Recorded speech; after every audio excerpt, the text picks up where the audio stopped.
Hi guys, इस video में हम लोग बात करेंगे कि आप किस तरीके से किसी पॉज फॉर्म वाले एक्सप्रेशन को कैनोनिकल पॉज फॉर्म में कन्वर्ट कर सकते हैं। मुझे उम्मीद है कि आपको पॉज फॉर्म क्या होता है पता होगा और कैनोनिकल फॉर्म किसे कहते हैं वो भी पता होगा।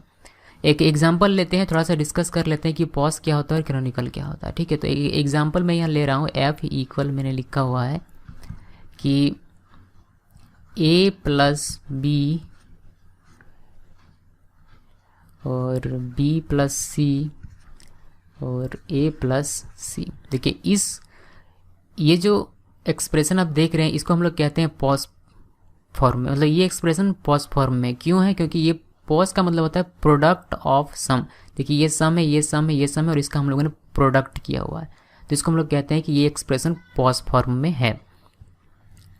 लेकिन इस पॉज फॉर्म को आपको कैनोनिकल पॉज फॉर्म में कन्वर्ट करना है। इसका मतलब ये है कि ये एक्सप्रेशन पॉज फॉर्म में है लेकिन कैनोनिकल पॉज फॉर्म में नहीं है। ये एक्सप्रेशन कैनोनिकल पॉज फॉर्म में क्यों नहीं है?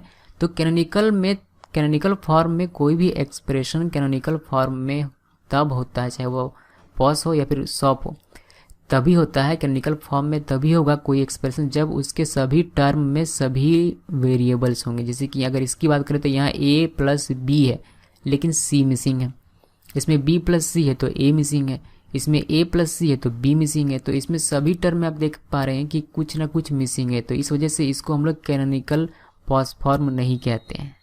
ठीक है, सो इसे हमें कैनोनिकल पॉज फॉर्म में कन्वर्ट करना पड़ेगा, कैनोनिकल फॉर्म में कन्वर्ट करना पड़ेगा।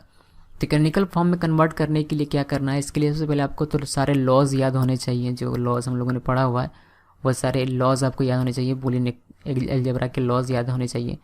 उसी को बेस बनाकर हम लोग इसको सॉल्व करते हैं। तो यहाँ हम लोग लिखेंगे a plus B plus C dot C complement.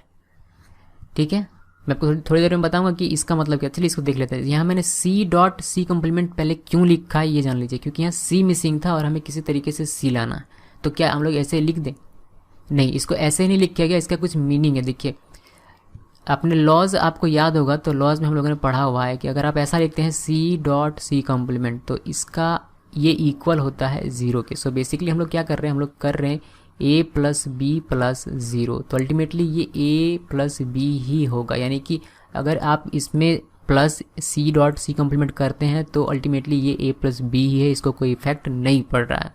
इसलिए आप ऐसा लिख सकते हैं, इसको आप इस तरीके से लिख सकते हैं।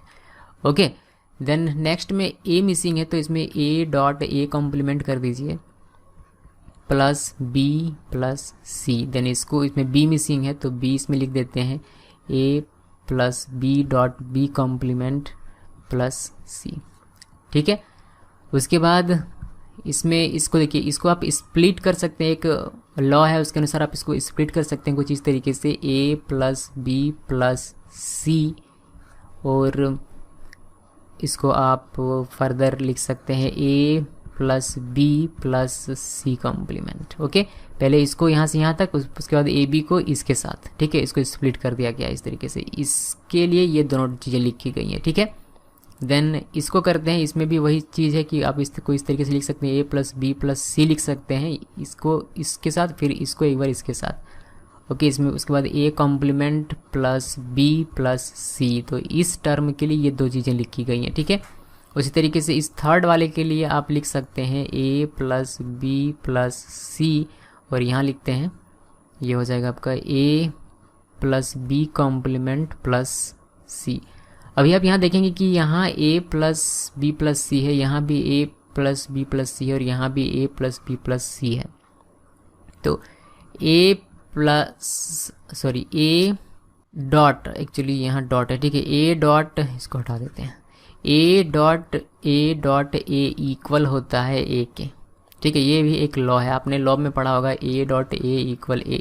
तो यहाँ 2 के बजाय 3 इनपुट है, 3 वेरिएबल्स है, तो उसका भी उससे भी कोई फर्क नहीं पड़ता है। मतलब मेरे कहने का मतलब ये है कि अगर आप इसको अगर देखें सर्किट से, मैं यहाँ बना देता हूँ। ठीक है, देखिए 3 इनपुट्स हैं जो इसमें कि a है, या फिर कहूँ कि 1 1 1 है। ठीक है, और इसको आप एंड गेट से पास करते हैं, जो कि डॉट है तो एंड गेट होगा, डॉट है यहाँ तो एंड गेट होगा, तो ये आपको a ही देगा, यानी कि 1 ही देगा। तो इसी चीज़ को फॉलो करते हुए हम लोग कह सकते हैं कि a dot a dot a dot a equal a होगा। ओके, सो यहाँ ये पूरा ए मान लीजिए कि ये पूरा ए है, ये पूरा ए है, ये पूरा ए है, तो फाइनली इन तीनों की जगह हम लोग सिर्फ एक ए लिखते हैं, यानी कि सिर्फ एक ए प्लस बी प्लस सी हमें लिखने की आवश्यकता है इन तीनों के बजाय, इस लॉ के अनुसार। ठीक है, बाकी सबको एज इट इज़ रहने देते हैं, A plus B plus C complement, उसके बाद ये लिख लिया मैंने, उसके बाद यहाँ ये लिखना पड़ेगा A complement plus B plus C A complement plus B C, उसके बाद ये है हमारा, इसको लिखते हैं A plus B complement plus C. तो फाइनली अगर आप इसको देखेंगे तो इसमें सभी टर्म्स, इसमें सभी वेरिएबल्स हैं और ये आपका अब कैनोनिकल फर्स्ट फॉर्म में कन्वर्ट हो चुका है। इसको फर्दर आप मे बी और इसको सिंप्लीफाई कर सकते हैं, लेकिन अल्टीमेटली सिंप्लीफाई करने से आपको यही मिल जाएगा जिससे कि हमें फ़ायदा नहीं होगा, क्योंकि हमें तो इसको सिंप्लीफाई आपको नहीं करना था। ठीक है, इसको सिंप्लीफाई नहीं करना, हमें इसको कन्वर्ट करना है कैनोनिकल फर्स्ट फॉर्म में। ठीक है, सो गाइज बस यही है, मुझे उम्मीद है कि आपको समझ में आया होगा। Thanks for watching.